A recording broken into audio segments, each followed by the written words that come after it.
कि जैसे मैं बोरवेल के पास पहुंचा तो मुझे पता चलता है कि बोरवेल तो पूरी तरीके से खराब हुई पड़ी है और इसके अंदर बिल्कुल भी पानी नहीं आ रहा था। लेकिन आज किसी भी तरह फसल के अंदर मुझे पानी डालना ही था तो मेरे दिमाग में एक आइडिया आता है। मैं फौरन अपने एक दोस्त को फोन लगाता हूँ और उसे बोलता हूँ कि भाई तू अपना वाटर टैंकर लेके सीधे यहाँ पे खेत में आ जा। मैंने तो उसे वाटर टैंकर लाने के लिए बोला था, लेकिन वो पागल ने पूरी की पूरी फायर ब्रिगेड की व्हीकल उठा के लेके आ गया और फिर गाड़ी से उतर के मेरे पास आके मुझे बोलने लगता है, और भाई मैं वाटर टैंकर ले आया। ये सुन के मैं उसे बोलता हूँ कि भाई मैंने तुझे वाटर टैंकर लाने को बोला था, मुझे खेत में पानी डालना है। फायर ब्रिगेड की गाड़ी से तू किसकी आग बुझाएगा? अरे दोस्त तो फिकर क्या को करता है, खेत में पानी डालने का है ना, मैं डाल दूंगा ना, कम प्रेशर करके डाल दूंगा। मेरे पास अब कोई और चारा भी नहीं था तो मैं उसे ठीक है बोल देता हूँ और फिर उसके बाद मेरा दोस्त ट्रक के अंदर बैठ जाता है और उसे स्टार्ट करके खेत में पानी छिड़कना शुरू कर देता है। वैसे तो ये पाइप का प्रेशर काफी ज्यादा होता है, लेकिन मैंने अपने दोस्त को बोल के रखा था कि भाई लो प्रेशर में ही करना। अब पानी छिड़कने के बाद मेरा सारा काम पूरा हो गया था और अब तो मुझे बस इंतजार था फसल के उगने का।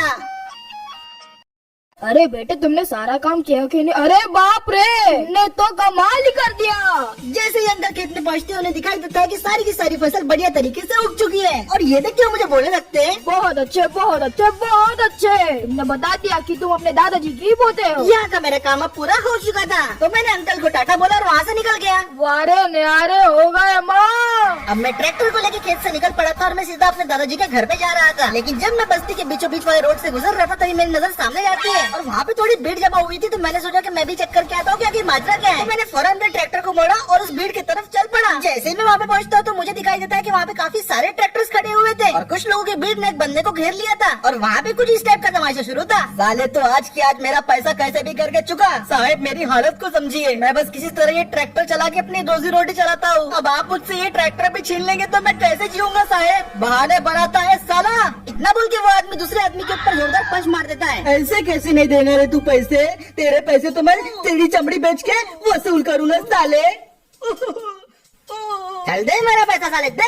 ये देख के मेरा दिमाग खराब हो गया था और मैं अपने सामने जुल्म होते हुए नहीं देख सकता था। मैं फौरन अपने ट्रैक्टर से उतरता हूँ और सीधा भागते भागते लड़ाई के बीचों बीच जा पहुँचता हूँ। मैं उस बंदे को उनकी मार से छुड़ा के बोलने लगता हूँ, ये जुल्म करना बंद करो, तुम ऐसे किसी को नहीं मार सकते। अबे ये हम लोगों का मैटर है, तू कौन होता है रे बीच में आने वाला? तू जानता है इस भिखारी के बच्चे ने मेरे पैसे वापस नहीं करे तो मैं तो इसका ट्रैक्टर वसूली करूंगा ना। साहब यही ट्रैक्टर मेरी रोजी रोटी का जरिया है, अगर आप ये भी ले लूंगी तो मेरे घर वालों का क्या होगा? ट्रैक्टर देखो देना ही पड़ेगा रे, वरना मैं छीन लूंगा।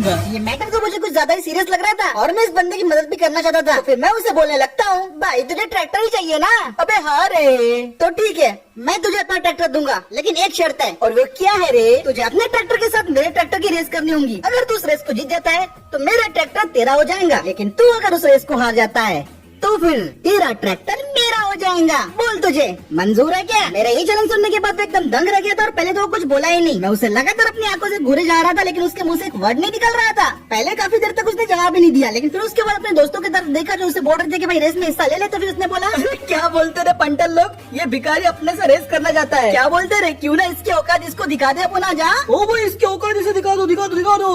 चल रहे चिकने, तेरा चैलेंज मैंने एक्सेप्ट किया तो चलो ठीक है रेस को शुरू करते हैं। अब थोड़ी देर में ये रेस शुरू होने वाली थी और हम दोनों के दोनों स्टार्टिंग लाइन पे पहुंच गए थे। हर कोई ये जानने के लिए एक्साइटेड था कि हम में से विनर कौन बनने वाला है। ये एक 2 लैप की रेस होने वाली थी जिसे पहले कंप्लीट करने वाला ही विजेता बनने वाला था और इस रेस में शर्त पे लगे थे हम दोनों के ट्रैक्टर। जीतने वाला हारने वाले का ट्रैक्टर अपने साथ लेके जाएगा।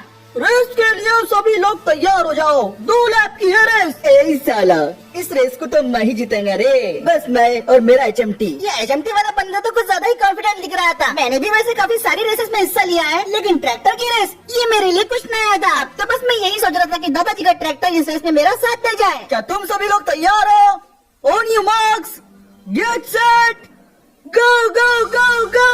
और इसी के साथ ही भयानक ट्रैक्टर की रेस शुरू हो गई थी। मुझे लग रहा था कि ये बराबरी का मुकाबला होने वाला है, लेकिन शुरुआत से HMT वाले बंदे ने अपना डोमिनेशन दिखाना शुरू कर दिया था। उसके ट्रैक्टर का एक्सेलरेशन बहुत ही ज्यादा भयानक था। साला ये तो अभी से पीछे रह गया है, फट्टू कहीं का। अब वो मेरे से आगे निकले जा रहा था, लेकिन मैंने भी अपने ट्रैक्टर को फुल एक्सेलरेट देके रखा था। मैं बस पूरी तरीके से HMT को कैचअप करने में लगा था और इस सही मौके की तलाश में था। पहले लैप को पूरा करने के लिए हमें चक्कर लगाना था जो HMT वाले ने बहुत ही ज्यादा जल्दी कर लिया था। HMT का टर्निंग रेडियस भी काफी कम था, जिसकी वजह से आसानी से मुड़ पा रहा था वो। पहले लैप में तो वो पूरी तरीके से मुझे डोमिनेट कर रहा था और मैं उसकी चाह की भी आसपास नहीं आ पा रहा था। मैंने उसे ओवरटेक करने की भी कोशिश की, लेकिन रास्ता ऊपर खबर होने की वजह से कार जितना ओवरटेक करना यहाँ पे आसान नहीं था। कुछ ही देर में पहला लैप खत्म होने वाला था और मैं सोच रहा था कि भाई इस बंदे को पीछे करूँ तो करूँ कैसे। मैंने अपने ट्रैक्टर को एक सीधा रास्ता देख के थोड़ा सा ज्यादा एक्सेलरेट किया और अब मैं ऐसा लग रहा था कि इस HMT के थोड़े थोड़े करीब आ रहा हूँ मैं। लेकिन मेरी किस्मत तो ऐसी कि जैसे मैं इसे ओवरटेक करने वाला था वैसे ही पहला लैप खत्म हो गया और हमें अपने ट्रैक्टर्स को घुमाना पड़ा। पहला लैप खत्म हो चुका था और दूसरा और फाइनल लैप था। अब जो फिनिश लाइन पहले क्रॉस करेगा वही जीतने वाला था। मैंने सोच लिया था कि भाई इस लैप में मैं इसे किसी भी तरीके से ओवरटेक तो करके ही रहूंगा। यहाँ पे अपने ट्रैक्टर का कोई पावर दिखाने की बारी आ गई थी, तो मैंने गियर लगाया और सही तरीके से एक्सेलरेट करना शुरू कर दिया और देखते ही देखते मेरा महिंद्रा का ट्रैक्टर भी उसके HMT ट्रैक्टर को टक्कर देने लगा। अरे साला ये क्या। लेकिन जैसे ही मैं HMT वाले को आगे निकलता हुआ दिखाई दिया वो बेईमानी पे उतर आया और अब वो मेरे ट्रैक्टर को ठोकने की कोशिश कर रहा था। मुझे ठोकने के चक्कर में बेचारा खुद ही ठोका जाता है। थोड़ा सा ट्रैक्टर उसका अनबैलेंस हो गया था। अरे साला ये क्या हो गया। मौके का फायदा उठा के मैंने अपने ट्रैक्टर को सही टाइम पे एक्सेलरेट कर दिया और फाइनली अब मैं इस रेस को लीड कर रहा था। मेरे महिंद्रा का ट्रैक्टर उससे अब काफी ज्यादा आगे निकल चुका था और वो बेचारा अपने जाल में खुद ही फंस गया था।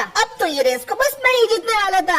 HMT वाला पूरी तरीके से डेस्परेट हो चुका था। वो मुझे कैचअप करने की भरपूर कोशिश कर रहा था, लेकिन मैं उसे आगे जाने ही नहीं दे रहा था। लेकिन शायद किस्मत को तो कुछ और ही मंजूर था। अचानक से ट्रैक्टर के बैक साइड से कुछ आवाज आई और उसमें से थोड़ा सा धुआं निकलना शुरू हो गया, लेकिन उससे ज्यादा कुछ फर्क नहीं पड़ रहा था और मुझे लगा ये कोई बड़ी बात नहीं होगी, तो मैंने इस चीज पे ध्यान भी नहीं दिया। लेकिन तभी अचानक से ट्रैक्टर के इंजन में से जोर की आवाज आती है और उसमें से धुआं निकलना शुरू हो जाता है। अब मैं बड़ी मुसीबत में फंस गया था। ट्रैक्टर बुरी तरीके से हिल रहा था और इंजन में से भयानक आवाजें आ रही थी। रेस खत्म होने में बस 1 किलोमीटर रह गया था, लेकिन ट्रैक्टर का इंजन खराब होने की वजह से वो HMT वाला आगे जा रहा था और फिर भी मैं किसी तरह अपने ट्रैक्टर को आगे रख रहा था और HMT वाले को बिल्कुल भी आगे जाने का मौका नहीं दे रहा था।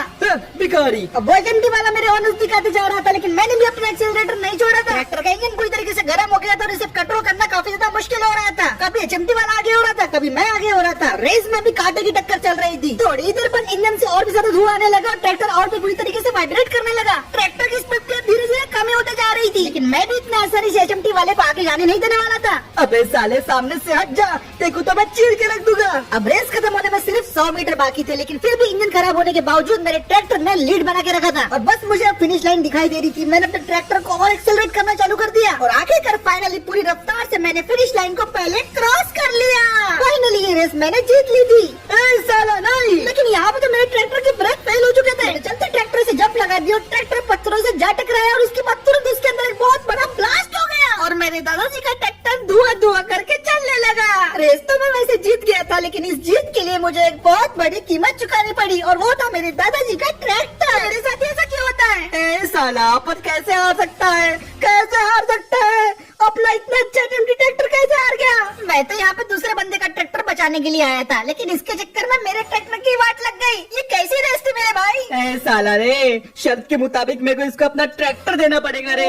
अरे मैं लूट गया। मुझे तो बस इस बात की खुशी थी कि मैंने किसी की रोजी रोटी बचा ली। अरे साहेब आपका बहुत बहुत शुक्रिया, आपका यह एहसास मैं जिंदगी भर नहीं भूल पाऊंगा। अब भले ही मेरा ट्रैक्टर तबाह हो गया हो, लेकिन शर्त के मुताबिक रेस जीतने वाले को मिलने वाला था हारने वाले का